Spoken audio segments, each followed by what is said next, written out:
Before we get to today's episode, some quick news. Due to the holidays, we'll have a slightly different schedule for the next 2 weeks.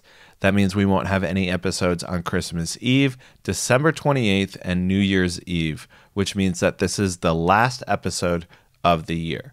For more details on this schedule, please see the pinned tweet on the Football Today Twitter account.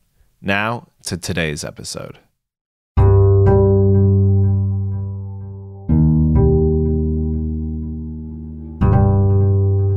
From the outside, it looked like this was supposed to be a rebuilding year for Bayer Leverkusen. Let's bring you this breaking news. This is coming to us from Sky Germany. Chelsea have agreed a deal yesterday to sign Kai Havertz from Bayer Leverkusen. It is 80 million. After losing superstar player Kai Havertz and narrowly missing out on the Champions League, Leverkusen could have easily taken a step back. Instead, they've taken a giant step forward. 4-1, the final score in the Bein Arena. Credentials underlined, established, and they are at the top of the Bundesliga. Despite a 2-1 loss to Bayern Munich on Saturday, Leverkusen sit in second place, just 2 points behind the Bavarian Giants as they head into Germany's winter break. Today we ask, why are Bayer Leverkusen even better than they were last season?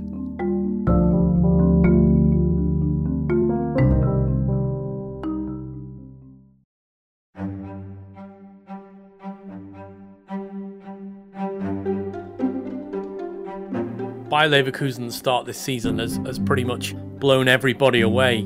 Chris Williams is a Bundesliga journalist and DFL World Feed co-commentator. Nobody expected them to be top of Dortmund, especially Leipzig and Bayern, obviously the reigning champions. They've seemingly come from nowhere, which probably gives them a little bit of a disservice because they have been quietly going about their business for the last season or two. But for what 2020's been all about, I think this is peak Leverkusen. The question is now, can they go on and deliver?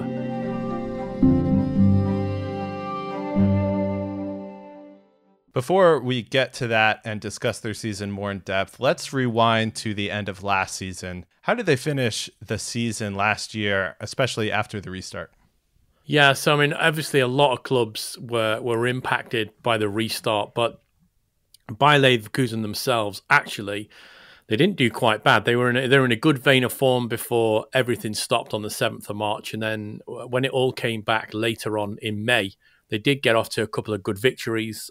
But then they had 3 losses when really you would have expected them to win. So they lost to Wolfsburg, Bayern, which you can give or take occasionally, and then Hertha Berlin. But the Hertha Berlin one, you would have expected them to win. And that end of the season, unfortunately, booted them out of their Champions League placing where they'd finished the season before. And everybody thought that, was this their time now to maybe go back down into the middle of the tables? People were leaving. They just missed out. It didn't look a very harmonious place, but it's all been turned around this season.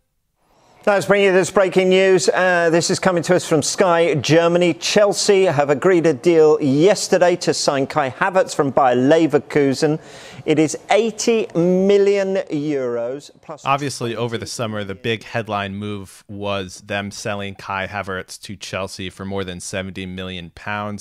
You know, did people in German football expect them to take a big step backwards? And, you know, where did people expect them to be maybe before the season started?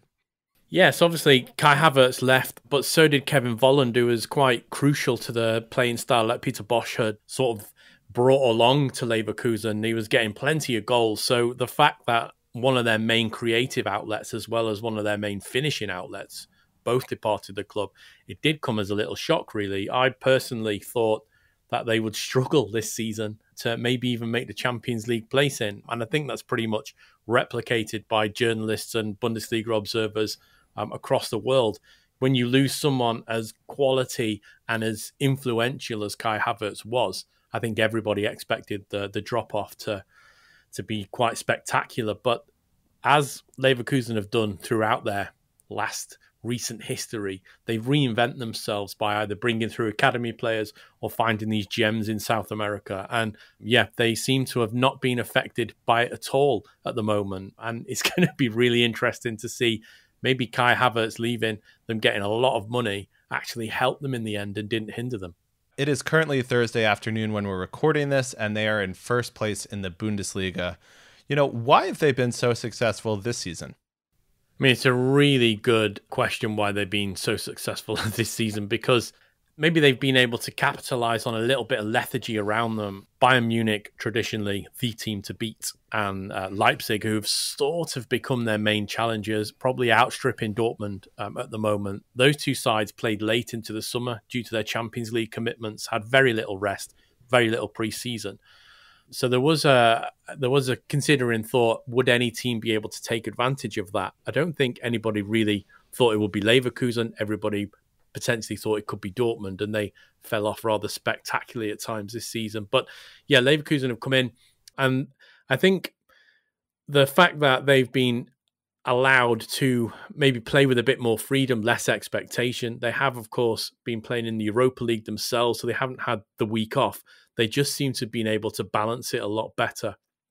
Now, when we come back after Christmas, once the Bundesliga's had its midwinter break, it'll be interesting to see if that lack of playing time stifles their run that they've been on. I mean, beating Cologne 4-0 is a real turn-up. This is a local derby. I was fortunate enough to be there last season for this derby, and they were at times embarrassed, especially in the game away from home. I think they may be very fortunate that the teams around them have had higher competition levels to play in, and they themselves, everything's come right for them. Their playing style, they sorted out the back. It's just been, I think, one of those key moments, maybe like a Swiss cheese effect, where all the holes have lined up for them this particular year. For someone who hasn't seen Bayer Leverkusen play, is there a moment this year that you knew, okay, like they're, contenders this year, like they could really, play with, the best in Bundesliga, and, what would that moment be?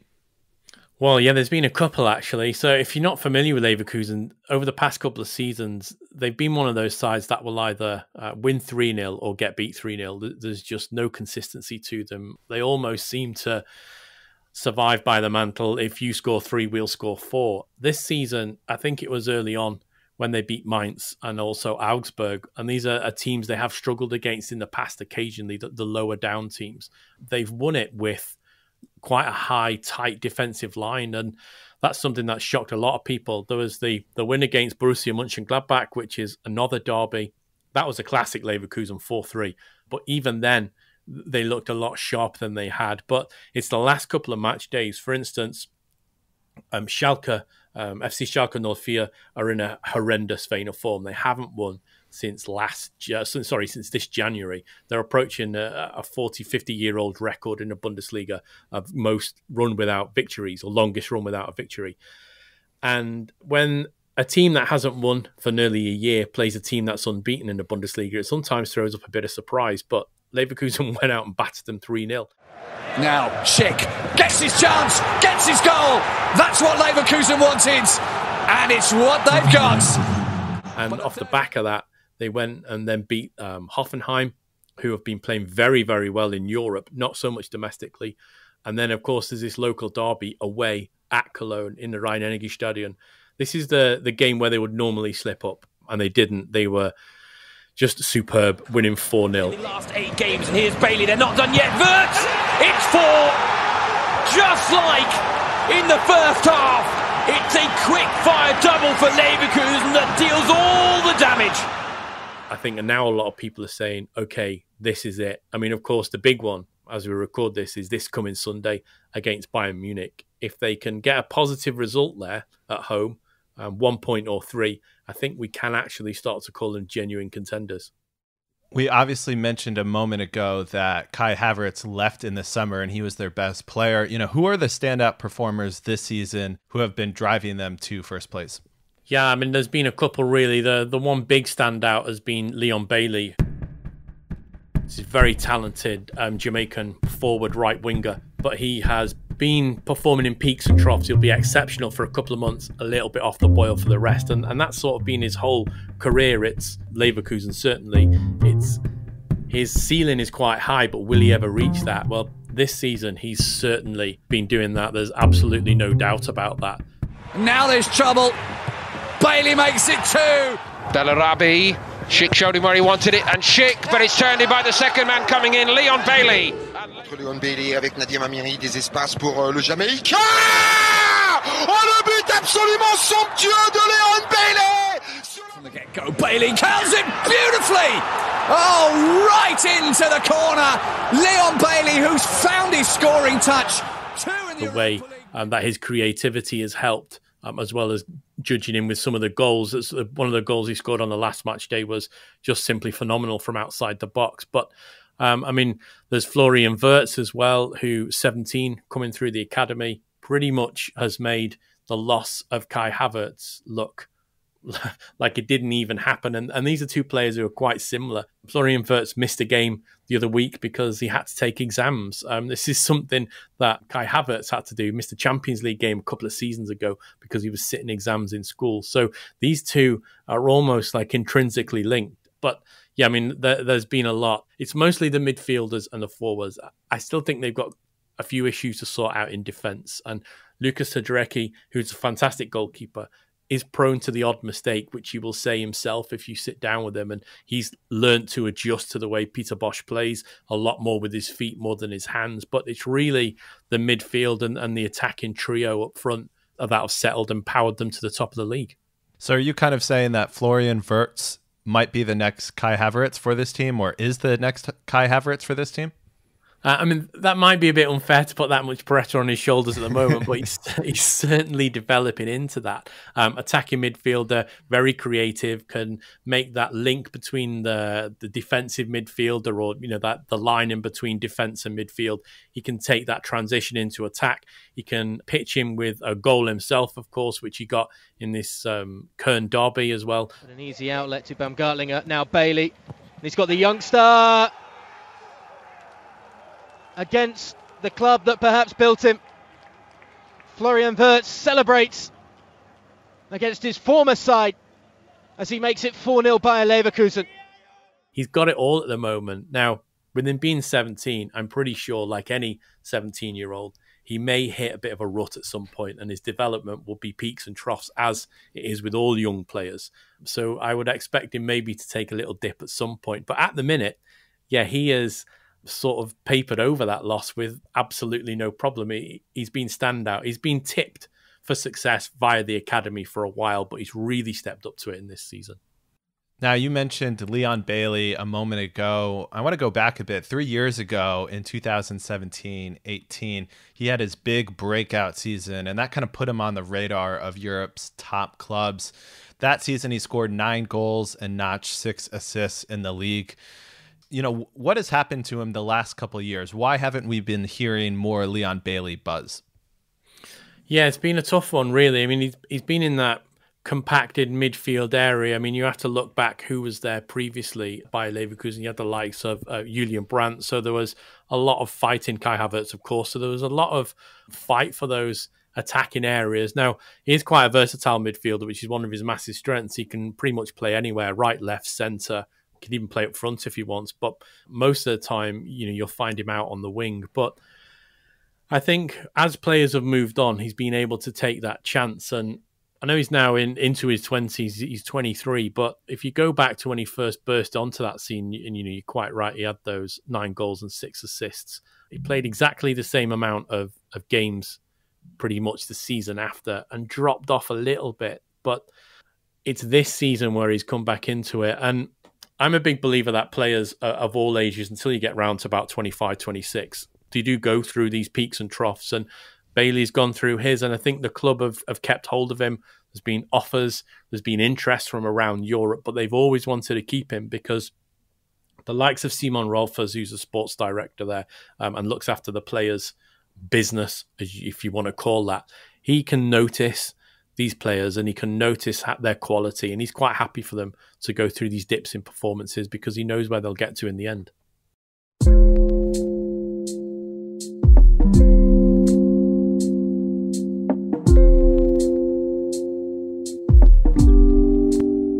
Is there something specifically this season that you've seen with him? You know, just in a little bit of research, I noticed that it looks like he's playing on the right wing a bit more than he has in previous seasons. But, you know, obviously you're more attuned to this. Is there something you're seeing on the field that's a little bit different?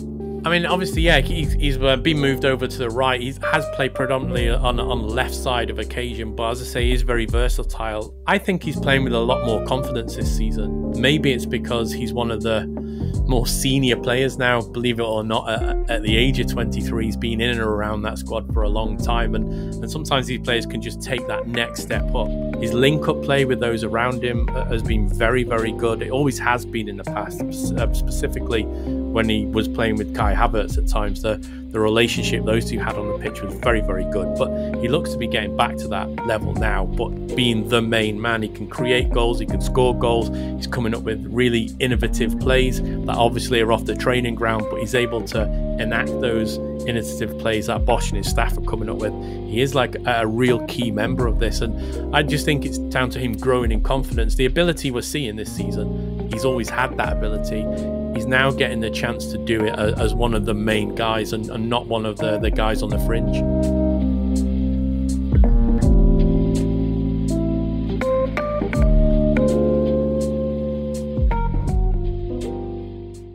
We've mentioned Bailey, we've mentioned Wirtz, but their other partner in crime is Lucas Alario, and he's been the one scoring all the goals this season for Leverkusen. He's got 8 so far, which makes him 4th in the league. You know, can you give a little bit of background on him? Yeah, Lucas Alario is one of these players that Bayer Leverkusen seem to find in South America all the time. They've got an exceptional scouting network across all of South America. So even if you go back into the mid to late 90s, early 2000s, Bayer Leverkusen and South American players have always gone very, very well together. And yeah, he's come in. I mean, he's been there a while now, obviously, but he's really come in this season and he's stepped up to that. And his ability has been something of a real revelation. I mean, he's got those goals in pretty much which are 9 Bundesliga games. He's on average scoring a goal every 72 minutes. It's his movement, really, and his anticipation has been a lot better. And I think, once again, this is down to Peter Bosch and his technical team who have worked with him on improvement. I think he's now in that peak age of 28 where, once again, players either start to hit the ground running and start to give the sort of statistics that we're seeing, or maybe they fall off a bit. But yeah, Lucas Alario is one of the key players for Bayer Leverkusen this season, and I think he sort of enhances the squad and he gets what they want to do, which is play this expansive attacking football, which is very neat and very intricate, which of course is what South American footballers are renowned for. The most he's ever had in a season is 9 goals. You know, do you think that this is a fluke to start the season, or, you know, how sustainable is this for him? Yeah, it's a really good question. And I think we'll only know the true answer to that as we go on. And football's littered with one-season wonder strikers who fall off. I mean, any league, any club, in anywhere across the world, there's always instances of that. But I would say it's because Bayer Leverkusen are very tight at the back, and their transition is very quick, as is their ability to break. And I think he's a very quick-minded player. I think he reads the game very well. And this is just an evolution of Peter Bosch's style. I don't think he got the right amount of time at Dortmund. Had he been given a little bit more time, he may have been producing the sort of results we're seeing now. But he's been given this time at Leverkusen to really work out the defensive issues and to maintain and work on the high standards he has for attacking football. And yeah, Lucas Alario is one of the players that has benefited from that in the same way, I suppose, that Leon Bailey has. And Patrick Schick, of course, has come in. And I think once he settles, once he gets used to the club, so once he gets used to the Peter Bosch style, I think you'll see him and Alario battling for who can be the top scorer at the end of the season. Now, you mentioned that you thought their defense actually needed a little work, but that being said, they've actually given up only 10 goals so far, which is the second lowest in Bundesliga. You know, what's behind that success? Why have they been so good at keeping out goals? I think it's because previously they have been so poor. So when I was over in Leverkusen, it was this time last year, actually, for the final match day against Juventus, I had a wonderful opportunity to speak to a couple of characters. So I spoke to Zion Rolfes, who is one of their player technical supervisory board members, Fernando Caro, who is the CEO, and Peter Bosz himself. And we asked, there was a group of us there, and we asked them over the 3 days, what needs to be done to stop the goals leaking in. And Peter Bosz was very specific on this. He said that he has always been about defensive play.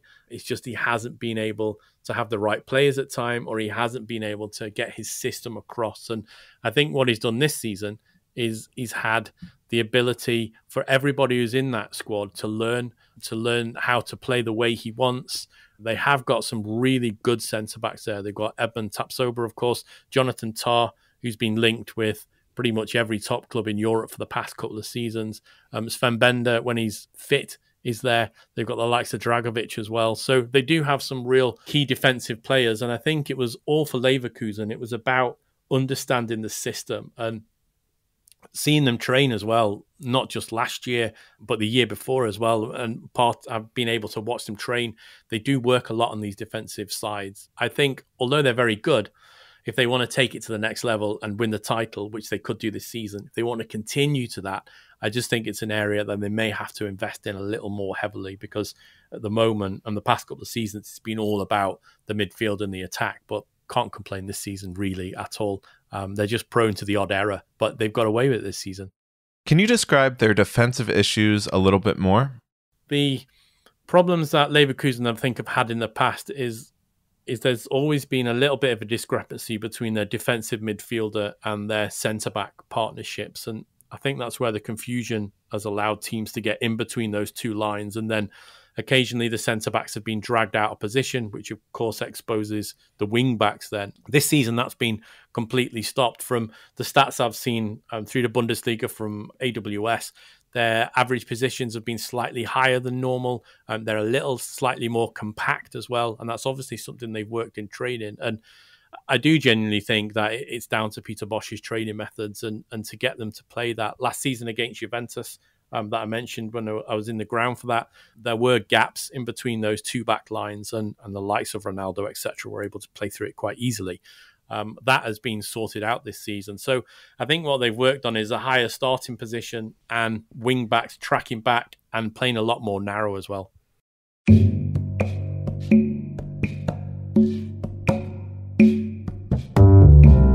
You've alluded to Peter Bosz's training methods. What's unique about his training methods? What's special about it?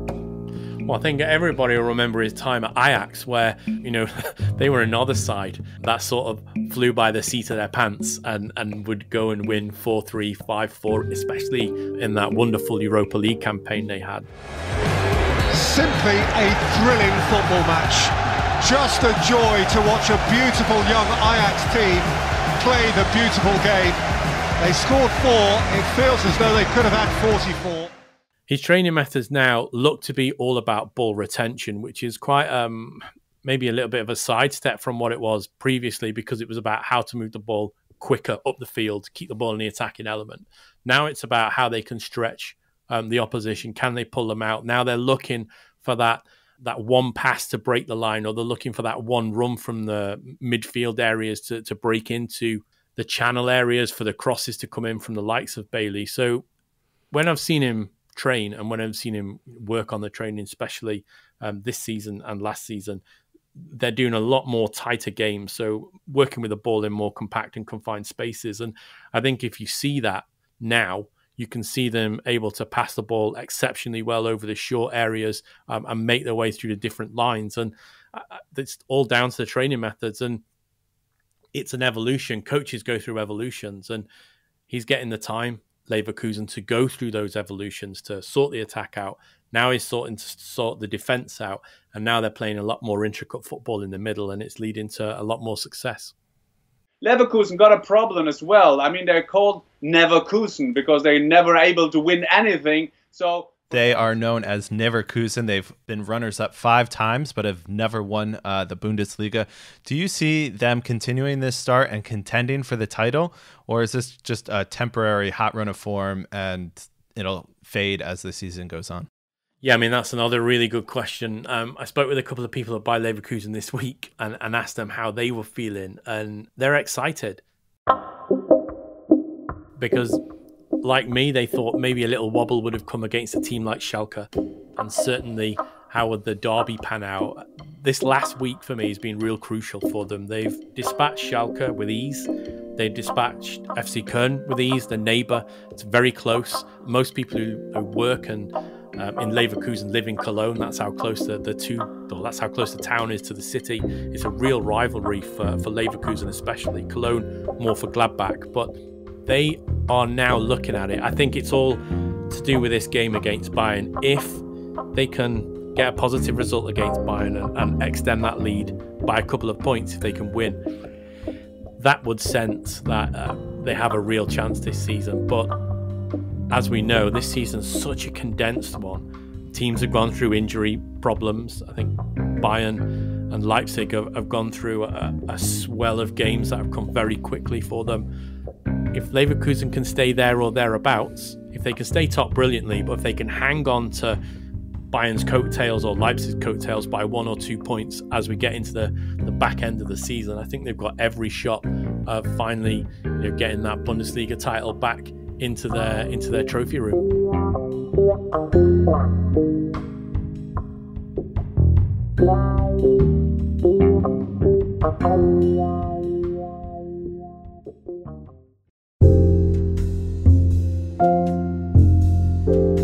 Chris Williams is a Bundesliga journalist and DFL World Feed co-commentator. The music for this episode was provided under the Creative Commons license by Blue Dot Sessions, and you can find more information about those songs in the episode show notes. This episode was produced by myself and John McKenzie. I'm Josh Schneider-Weiler, and thanks for listening to Football Today. And before you go, just a reminder, our next episode is January 4th. So until then, have a happy new year, and we'll see you in 2021.